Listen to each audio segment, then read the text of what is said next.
পানী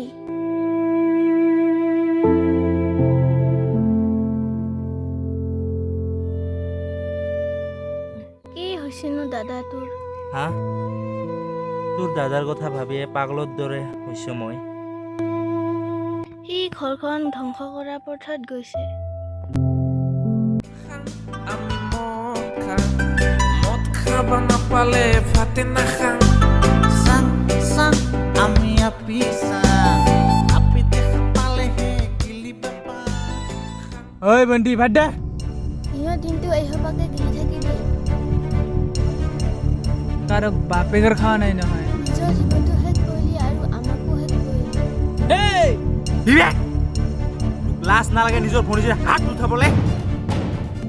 সৰুতে মাক দেউতাক ঢুকোৱাৰ পিছত কিমান কষ্টৰে ডাঙৰ দীঘল কৰিছো মনত আছেনে নিজে নাখাই তহঁতক খুৱাই বুৱাই ডাঙৰ দীঘল কৰিছো কিন্তু আজি তই নিজকে শেষ কৰিলি দাদা পুলিচে মোৰ মা পুৰি দে তয়ো মোৰ যেনেকুৱা সৰু ভাই তয়ো মোৰ সৰু ভনী আমি মিলি হ'বে হ'ম দাদা ভনী লাগে লেখা